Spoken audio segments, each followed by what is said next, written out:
Dollar. Dirt and money, no soul. Had to go and get it, ain't no time to kick it. Got a stack and flip for my foes.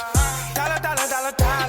Please tell me you can hear me. Don't turn your back and don't neglect me. Just let me know if you need me. Dollar. Let me watch out for my partners. Keep my money long, get my team strong. Let me run away from my problems. Yep, what's good, original crew, man? We're back. Hey, man, we got an Inside Edition video today. Shocking confessions caught on camera. It's a little older, but it's all good in Mr. Rad's neighborhood. That's what I heard. You know where I get that from? She can't name that movie. Name that movie.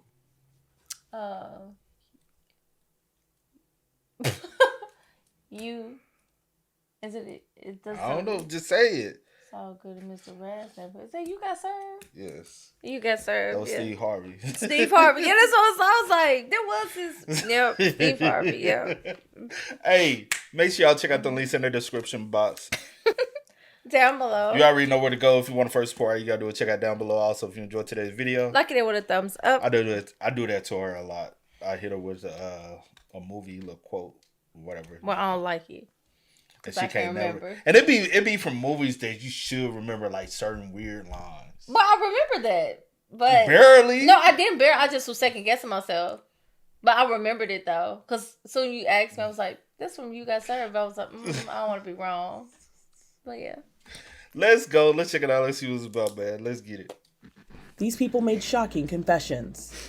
Shocked isn't a big enough word. In 2023, Ashley Randall's father, Thomas, was dying of lung cancer when out of nowhere, he admitted he once lived under another name. Mom, Dad, and I were in the living room watching NCIS, and he just sort of out of the blue calmly said, "Well, ladies, just in case something comes up after I pass, I just need to let you know that She said it was her father? Mm-hmm. Changed my name when I moved here. Nobody can know. The authorities might still be looking for me." He really quietly said, "If I tell you, you have to promise you won't look into this." His real name was Ted Conrad. I couldn't not look. And the first thing that popped up was a headline that said something like, "Ted Conrad, vault teller, bank heist." Les Trent has more. In 1969, Ted Conrad stole $219,000 from a bank in Cleveland where he worked as a teller. Ooh. On the Friday before his 20th birthday, he simply filled a bag full of cash and walked away, never Shut to... up! 19? Right before his 20th birthday, the bank he worked at. And been living this quiet life ever since. Changed his name and all. That's crazy. Theodore Conrad, just 20. Actually 19, because Actually, before his 19, birthday. Stole $219,000. I mean, Well, it says 215 15, but in cash worth $1.7 million today from a Cleveland bank in 1969, and disappeared for over 50 years. Oh, he changed his name to Thomas. Chow, that is crazy. Thomas Randall.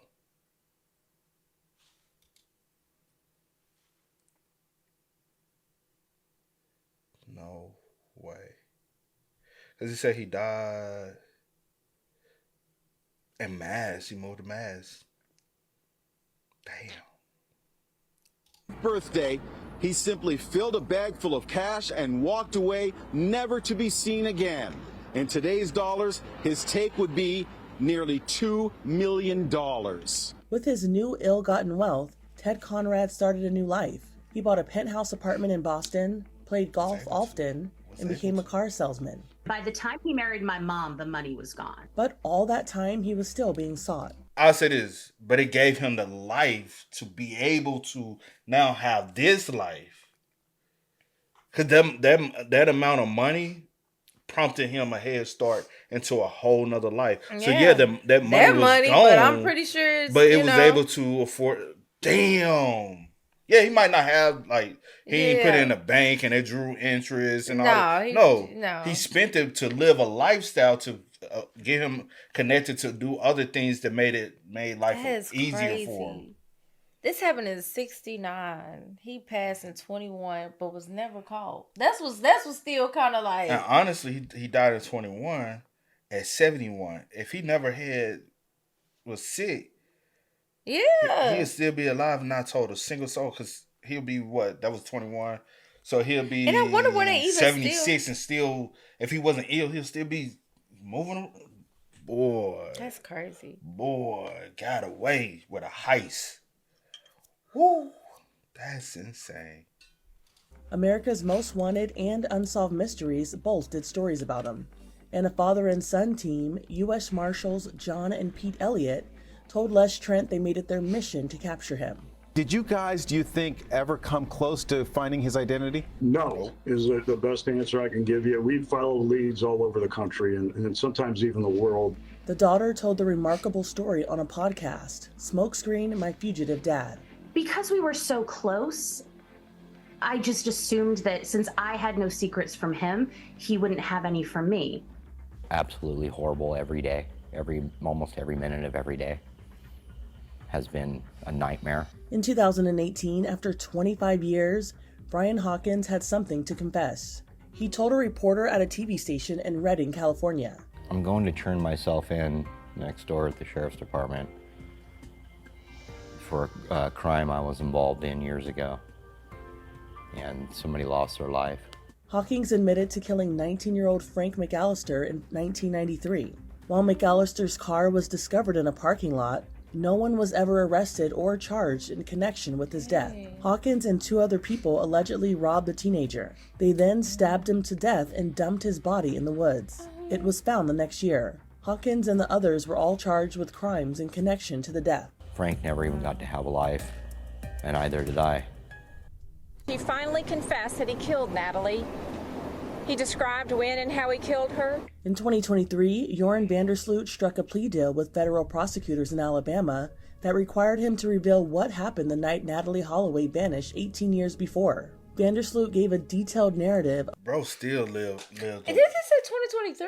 Yeah. What you said? Because that was... So when did she die? 2012. Yeah. 2012. 2012. No. Oh, no. Disappeared in 2005. Oh. I think in So what's that? I think in 2012 they finally ruled her deceased. Oh, okay. I think. Okay. I didn't know she was born in Memphis. Cause she went missing. She went to school in Arkansas, right? No, in Alabama, but she was born in Memphis. Wow. Okay. So, okay. I got it. How they got it. Yeah. So this is. So they finally ruled her deceased in 2012. Then, because he killed somebody else, right? You know that? I think I probably did. Yeah, I'm pretty sure I did. But did her mom pass or somebody? No. I knew somebody from Arkansas. Her mom's from Arkansas. I knew some. I don't know. What? Yeah, he killed somebody else. Cause he's in prison for the murder he did in what? Some country in South America, right? I think I do remember that. I think I do remember that. Maybe I don't. I feel like I do, but I don't know like full details. Oh yeah, Stephanie Flores. In Peru. Yeah. I think I do remember that. Yeah. And one reason why he was able to get away with stuff was because who his dad was. Mm-hmm. Oh, he was in Shelby County? Oh. I didn't know they had brought him back to this what? But yeah, honestly, if they push the issue with him, the Stephanie Flores Ramirez lady, she would still be alive probably. Facts. Because we allow him to, because he killed Holloway in 2005, then turned around and killed her in 2010. And ain't no telling what other crimes he committed in between that. What he says happened after he left a casino in Aruba with Natalee. I'm with Natalee walking along the beach. We started kissing each other. She tells me no. She tells me she doesn't want me to. I insist. She ends up kneeing me in the crotch. I get up and I kick her extremely hard in the face. Right next to her, there's a cinder block. I smash her head in with it completely. I half pull, half walk her into the ocean. I walk up to about my knees and I push her off into the sea. He said that after killing her on the beach in Aruba, he put her into the water, and that was the last that he ever saw her. Stephen Fabian has more. Vandersloot wore an orange prison jumpsuit with his hands shackled to a chain around his waist as he entered the courtroom here in Birmingham. The room packed with Natalee's friends and family. Vandersloot spoke softly to the judge and at one point actually issued an apology to the Holloway family and said he hoped his statement confessing to her murder would give the family some closure. I got the answer I've been searching for the past 18 years. Y'all knew the answer. Y'all just didn't have nobody to push y'all answer. They knew, honestly, the family knew he had something to do with it from day one. Oh, yeah. It was just the fact that that government and where they were wasn't pushing the issue because of who his family was tied to and their connections. I feel like, that's just me, my personal opinion, but I feel like the local government failed to find. Did they ever find a girl that went missing? Or last year sometime?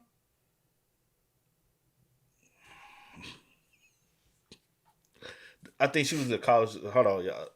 Those who've been around understand what I'm like. The college girl that went missing last time she was on a photo on camera with the dude, and then he goes back. Yeah. I don't. What did you ask me? I always have to explain it to her, y'all. Did they ever what? Find her. I don't think so. And I said I didn't think they were gonna find her. I think because I went to her case, I felt like her case is very much so like Natalee. And I'm like, unfortunately, I feel you got to keep your hopes up, but also I like to live in realization and the truth. And I was like, I feel like she's gone, and I feel like the dude did something to her. Mm-hmm. But I forgot what country that was in. Was it the DR? Yes. It was in DR? Mm-hmm. Okay. Yeah. I'm trying to see if authorities eventually conclude she likely have to be in with C, which I'll just push. Because they kept saying likely she drowned, like she just drowned. When they kept trying to... But she went out with someone. Though her family initially pushed the other option of kidnapping before. No. Tragic I feel like that her situation is very much so like But that. then it says the family initially pushed other options like kidnapping before the tragic outcome was confirmed. Involving the dude. Yeah. But yeah. I'll keep it right there because I'm going to No, I'm saying... Cause that's his name. No. That's a whole different situation you might not know about. Long-awaited justice for this family, and you could just feel it in the courtroom how the weight had been lifted for especially Beth Holloway. 4 months before, Vandersloot was extradited to the U.S. from Peru on charges of trying to extort $250,000 from Beth to reveal the whereabouts of Natalee's remains. I know you lied. Natalee's case, it's solved. As far as I'm concerned, it's over. It's over. In 2018, 15-year-old Greg Ramos confessed to strangling his mom over a bad grade. Do you solemnly swear affirm to tell the truth, whole truth, and nothing but the truth, so help you God? I do. Megan Alexander has more. Police say Greg Ramos and his mother got into a terrible argument when he came home with a D in school. Around midnight, he allegedly sneaked into his mom's room and strangled her. Then he went to get a wheelbarrow to bring the body out of the house. When he returned, he discovered she was still alive. He told police he strangled her again, this time taking half an hour to kill her. He called two school friends who allegedly helped him bury Gail Clevenger. He has two in a fire pit near a church outside Orlando. All the stones were arranged. It was a fire pit. And this is where him and his friends would always come. We did a cursory search.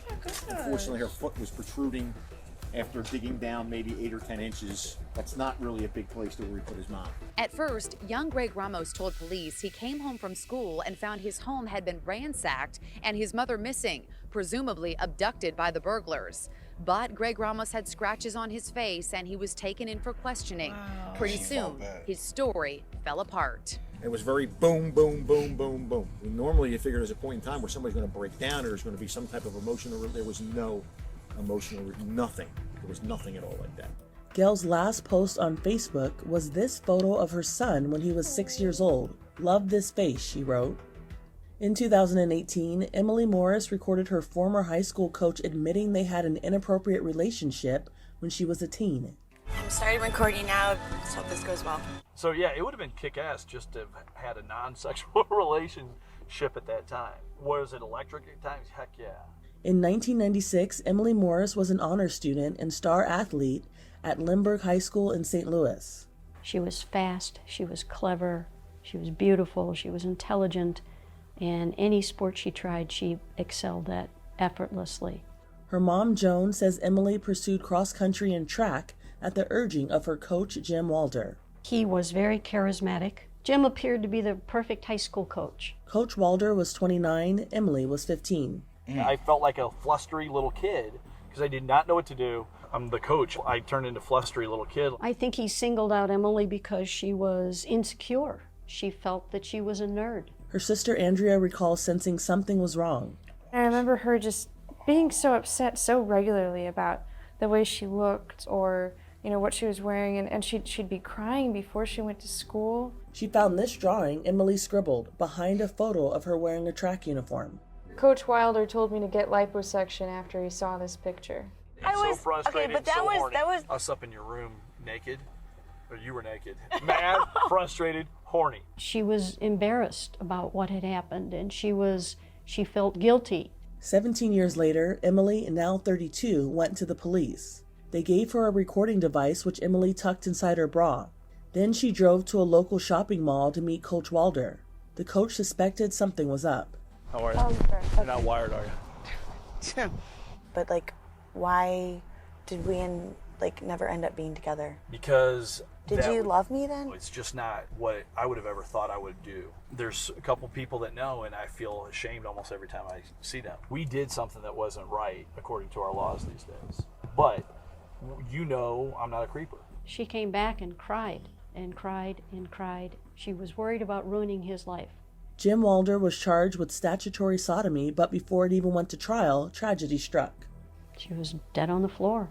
Emily was found with her head in this wastebasket. A plastic bag was around her head. The cause of death, suffocation, but the police report labeled it suspicious. I don't think it was a suicide. It was not a suicide. No suspects were ever named, and the investigation has been closed. All charges were dropped against Jim Walder. Whoa! In 2018, 27... What? So... What? The reason why y'all didn't have a suspect, was he locked up at the time? Was he locked up at the time that... What? I don't know. I'm not asking you. I'm just I'm trying to pick your brain maybe, or did you hear something that I missed? We heard the same thing. Well, sometimes I'll be hearing other stuff. Sometimes I'll be making up stuff. Yo, I'm and the case is dropped. I don't feel like the case should, regardless of the fact that he did what he did, that doesn't take away of the fact that, you know what I'm saying? Technically open confession, but I guess with technically no victim, there's no. It's still a victim. Yes, but I don't know how to. Every state different. Every laws are weird, bro.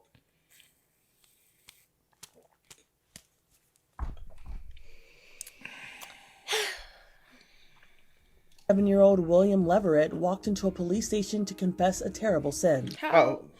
27-year-old William Leverett walked into a police station to confess a terrible sin. We believe that he is the sole person responsible for this crime. Pastors Colette and Michael Trzynski say Leverett came to them with a shocking admission. He said, "Do you remember a woman was stabbed in Simsbury?" November 2014, yeah. And then he told us it was him. The woman's name was Melissa Milan. She was a 54-year-old insurance executive. Les Trent has more. Milan's body was found at the side of this road in Simsbury, Connecticut. At first, police thought she was the victim of a hit and run, but an autopsy revealed she had been stabbed in the chest. For years, her murder went unsolved. We said, "You know what you have to do, right, Will?" He said, "Yes, I know." This video shows the moment he turned himself in. He hugged his fellow churchgoers. Then, with his Bible and other devotional books in his hands, he was led away by an officer. In his confession, Leverett told cops he had seen Milan jogging and was immediately attracted to her. She was way out of my league. I went into a frenzy. He was relieved to be able to get it off his chest. He couldn't carry the burden of that lie any longer. Yes, Mr. Todd Collop was here on the scene earlier today. Yes, he did show us where 2 more graves are. In 2016, a man accused of holding a woman against her will in a storage container in South Carolina for 2 months confessed to murdering 4 other people. Oh, did we know that part? I think we did. I want to say we did. Because I feel like I remembered it. I don't remember none of the faces. I feel like I do remember this lady. But I do know the story. You know the story? Mm-hmm. Remember how they identify him as? Mm-mm. If you're not familiar with this one, look up the Amazon review killer. That's his label. Because he used to leave crazy Amazon reviews. I do remember that now. And so that's like, if you look for him, that's just how. First person I think we found out about it from was Ballin', but they also got body cam footage of it. It's a lot of information out there if you want to know more about him. That's just look up that. Let me make sure. Mm-hmm. Amazon. Yeah. Yeah, I remember now that you say that. Body cams. It's a lot of people. It's a lot of people. Covered the story. Mm-hmm. It's a crazy story, to say the least. Still a crazy story, but yeah, weird dude. In 2003. It's called the Super Motorbike case. Scott Ponder was killed. Beverly Guy was killed. Mr. Brian Lucas was killed. And Chris Shuby Sherbert was killed. I'm happy to report to you because my God answers prayers. We signed 4 warrants on Todd Kellop today with a confession that he did this crime. The 2003 murders he confessed to took place in a motorcycle shop. Anything you wish to say at this time? Not at this time, sir. I look at this person and I see someone without a soul. Melissa Brackman was pregnant when her husband, the owner of the bike shop, was killed. I was speechless, maybe for a second, and then I had a million questions for him. I now remember. Because I've had no answers for so long. He was a disgruntled customer. He was mad. After his confession, Collop took authorities to his 100-acre property in South Carolina and showed them where the bodies were buried. There they are, and there they'll stay. In 2024, the mystery behind the theft of Judy Garland's ruby slippers from The Wizard of Oz was solved. Anne Mercogliano explains. It's the deathbed confession from a dying mobster who's decided to set the record straight about that infamous 2005 theft. He's currently said to be in his final days in hospice care. Why did he come clean? He wants to come clean to clear his conscience before he dies. He's very sick. Terry John Martin admitted to stealing the shoes from the Judy Garland Museum in Grand Rapids, Minnesota. I think when you are seeing your own mortality, you are more willing to speak frankly. Even though these shoes that he stole had no rubies, they still have a lot of value, right? Another pair has been sold for $2 million. And if they came up again, who knows, $3 million. Martin was ordered to pay restitution to the museum. Because of his poor health, he received no prison sentence. I don't regret killing my mother. And as evil as that may sound, that's my reality. In 2017, this confession came from an American heiress who murdered her wealthy mother on vacation in Bali. I made it up. In my heart, in my mind, my soul, in my blood, in the oxygen running through my body, that I wanted to kill my mother. 21-year-old Heather Mack explained why she beat her mom to death and stuffed her body in a suitcase. When I was 10, my mother killed my father in a hotel in Athens, Greece. Family friend Elliot Jacobson says Heather's claims are nonsense. It's the kind of statement that doesn't even warrant a response. It's such an absurdity. The death certificate for Heather's father, James Mack, gives the cause of death as pulmonary embolism, a blood clot in the lungs. Heather was never easy to figure out. I just think she's unhinged. I also think in this video that she's under some kind of opiate, heroin or cocaine. Heather also claims that she tricked her boyfriend, Tommy Schaefer, into taking part in her mom's murder. He's now serving an 18-year prison sentence. I regret trapping an innocent person into this because it was my battle. It's my mother. It was my father. I don't regret killing my mother. She had this plan. In 2022, when the story of serial killer Jeffrey Dahmer was popular on Netflix, Inside Edition shared a never-before-seen interview he did. What questions are you going to start out with? It took place inside the maximum security prison in Wisconsin, where he was serving 999 years. Dahmer was 33 when he told Nancy Glass about his twisted motive for killing 17 men. Not because I was angry with them, not because I hated them, but because I wanted to keep them with me. And as my obsession grew,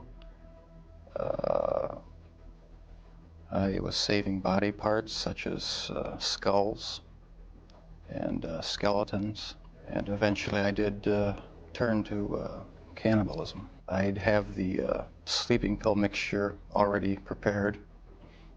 Person would drink it, fall asleep, and that's when they would be strangled.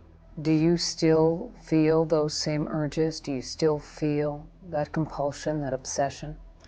I wish I could say that it just left completely, but no, there are times when I still do have the old compulsions. Dahmer was murdered by another prison inmate almost 2 years after this interview. That's what I deserve. I deserve death. For Inside Edition Digital, I'm Andrea Swindle. Wow. That was crazy, bro. Very much so. Wow. It's a whole lot of Facts. Hey, man, y'all spam us up in the comments. Y'all let us know y'all thoughts in the comments for us down below, man. But till next time, y'all know how it go, man. I do go over the name DJ New Kid. This is Sierra Nicole. We are. Kid and C. We are. Please tell me you can hear me. Don't turn your back and don't neglect me. Just let me know if you need me. Dollar. Let me watch out for my